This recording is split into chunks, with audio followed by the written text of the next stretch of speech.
중국의 합작법이 설립한 그로 인해서 좀 많은 사람들이 아두카누맙의 안 좋았던 실패가. 안녕하세요, 월리버입니다. 여러분 오랜만이에요. 그리고 드디어 제 책이 출간이 되었습니다. 물론 아직 교보문고 예스24 알라딘에서 예약 판매가 시작이 되었고 오프라인이나 발송은 시작되지 않은 상황이지만요. 그래도 예약 판매가 개시가 되었으니까 꼭 제가 더보기 설명란 그리고 고정 댓글에 적어둔 링크 들어가셔서 구매해 주시면 감사할 것 같습니다. 일단 지금 제약바이오 섹터 너무너무 좋죠. 이 산업을 이해하는 것도 어렵고 기초적인 용어들도 매우 어려운 걸 아실 거예요. 물론 제약바이오 섹터에 투자를 하기 위한 공부도 중요하지만요. 제약바이오 자체적으로 이 분야에 대한 공부는 평생 저는 도움이 될 거라고 생각을 합니다.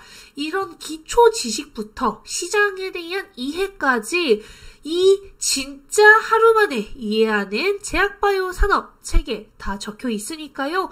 꼭 한번 읽어보시길 추천드리겠습니다. 진짜 제약바이오를 투자하기 위한 공부뿐만이 아니라 내 일상생활에 혹은 내가 너무 똑똑해 보이고 싶어서 읽으시는 것도 강추드립니다. 그럼 본론으로 들어가서 최근 더욱 뚜렷해지고 있는 바이오 종목 쏠림 현상에 대해서 다뤄보도록 하겠습니다. 그 중에서도 플랫폼 3사, 알테오젠, 리아켄바이오, 그리고 ABL바이오 플랫폼 3대장이 최근에 굉장히 인기가 많은 걸 알 수 있는데요. 제가 작년 말부터 그리고 올해 들어서도 제약바이오 섹터가 뭔가 올해는 갈 것 같은데 만약에 간다라고 한다면 내가 바이오를 잘 모른다는 전제하에 이 기업들은 바이오가 갈 때 무조건 갑니다. 설명을 드렸었던 게 이 세 기업입니다. 그리고 실제로 올해 들어서 이 세 기업 모두 정말 좋은 흐름을 보여주고 있고 다 신고가를 달성한 기업들이에요. 그런 만큼 지금 알테오젠, 리아켄바이오, ABL바이오 모두 기대감이 많이 올라와 있는 상황이고 그 기대감에 충족할 만한 계약들도 지속적으로 나오고 있는 상황입니다.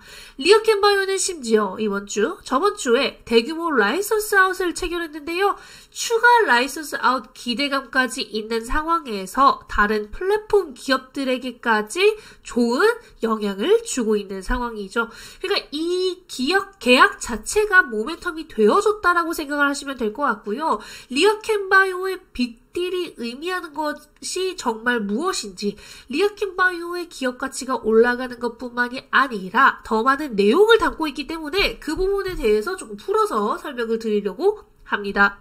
이번 리아켄바이오의 빅딜은 어떤 의미를 담고 있고 다른 바이오 기업들에게 어떤 영향을 줄까요?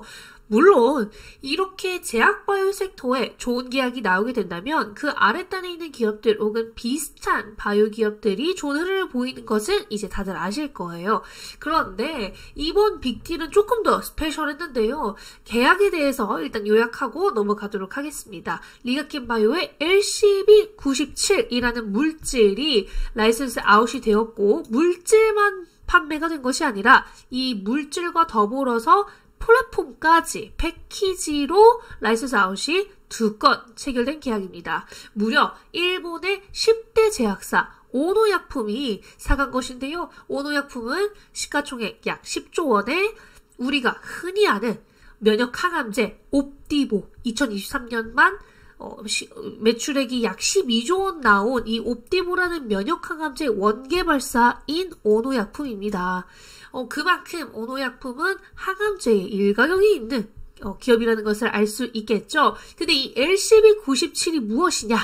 우리가 리아켄바이오를 공부하고 리아켄바이오에 투자를 할 때 이 LCB97이라는 물질에 한 번도 주목을 한 적이 없어요. 이 LCB97이 전임상 단계에 있는 파이프라인이기도 하지만 타겟 자체도 다른 것들 대비 조금 약하지 않나 라고 생각을 할 수도 있고 이 LCB97보다는 다른 파이프라인들이 라이선스 계약 가능성이 높다라는 인지를 하고 있었기 때문입니다. 그런데 이 LCB97이라는 L1CAM 기반의 ADC 항암제, 이게 뭘까요? 이 L1CAM이란 신경계에서 세포들이 서로 신호 전달을 하는 그런 역할을 하는데 그 중에서도 암세포의 성장 경로를 활성화한다라고 알려져 있어요. 그러니까 암 환자의 30-40% 정도가 이 L1CAM의 양성 발현을 보인다라고 합니다. 그만큼 암 환자에게서 많이 발생이 되는 타깃이라고 할 수 있겠고요. 여기서 더 중요했던 게 뭐냐면요.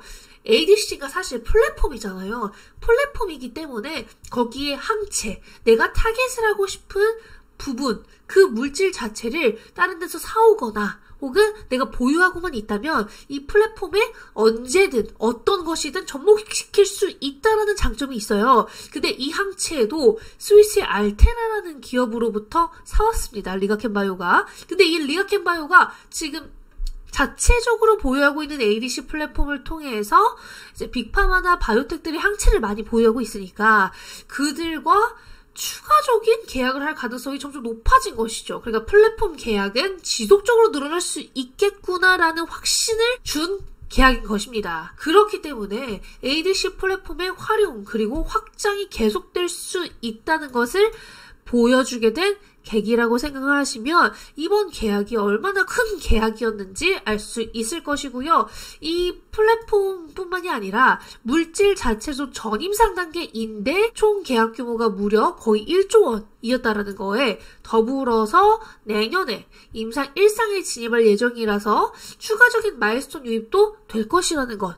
이렇게 좋은 요소들이 많이 담겨있는 계약이었다. 이렇게 봐주시면 될 것 같습니다. 리아켄바이오가 지금 투자 경고를 받았지 않습니까? 알테오젠이 투자 경고를 받았을 때 다른 기업들에게 조금 더 수급이 이동했었던 것처럼 리아켄바이오도 지금 약간 주춤할 수는 있는데요. 장기적으로 봤을 때는 오히려 그게 기회가 될 수 있겠다는 것. 장기적으로 ADC 플랫폼의 확장성은 이번에 입증이 되었고 기술 이전 계약도 우리가 한 번도 기업의 가치에 반영을 하지 않았었던 물질조차 저 정도 규모의 계약이 나온다고 한다면 우리가 기대를 하고 있는 파이프라인들 그리고 기대를 하고 있는 물질의 기술 이전 계약이 나왔을 때 훨씬 더 업사이드가 커질 수 있겠다라는 걸 증명해 줬기 때문에 충분히 지금은 리아켄바이오 그리고 관련된 플랫폼 기업들은 볼만한 구간이라고 생각하고 있습니다. 그러니까 지금 라이선스 계약 기대감을 리아켄바이오를 통해서 다른 플랫폼들까지 모멘텀이 이동했다라고 봐주시면 될 것 같은데요. 가장 좋은 예시가 플랫폼 3대장 중에서 ABL바이오와 알테오젠이 해당이 되겠죠. 근데 이제 ABL바이오 같은 경우에는 리아켄바이오와 공동 개발 중인 파이프라인도 있기 때문에 충분히 업사이드가 있을 것이고 아직 투자 경고를 지정받지 않았기 때문에 리아켄바이오로 가는 수급이 ABL바이오로 넘어갈 수 있겠다라고도 좀 설명을 드렸었어요. 이 계약 자체가 정말 많은 의미를 담고 있었기 때문에 장기적으로도 제약바이오 섹터의 훈풍이 되어줄 것이라고 저는 예상을 하고 있습니다. 그래서 ABL바이오와 리아켄바이오 같이 갈 수 있을 거라고 생각하고 있고요. 1조 원 이상의 바이오 기업들은 앞으로도 연말까지 기술 이전 계약과 업사이드가 충분히 넘쳐날 수 있는 그런 상황이라고 생각을 하고 있습니다. 더불어서 지금 곧 실적 시즌이죠. 10월 말부터 실적 시즌이기 때문에 글로벌 제약바이오 기업들뿐만 아니라 우리나라 대형 제약바이오 기업들 실적 슬슬 나올 시기고 생각보다 3분기 그리고 4분기까지는 실적이 좋아질 기업들이 꽤나 있어서 제약바이오 섹터에 조금 더 플러스 알파가 되어줄 수 있지 않을까 저는 그렇게 기대를 하고 있습니다. 지금 제약바이오의 위상 옛날과는 정말 달라졌고요.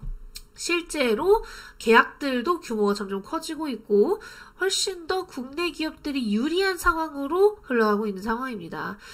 너무 작은 기업들보다는 어느 정도 무게가 있는 기술 이전 계약이 나오지 않았었다고 하더라도 어느 정도 사이즈가 있는 기업들 위주로 보시는 것도 나쁘지 않다라고 생각을 하고 있습니다. 올해는 정말 항암제 파티인 것 같아요. 알테오젠부터 유한양의 리아켄바이오, ABL바이오 등등 정말 파티를 하고 있죠.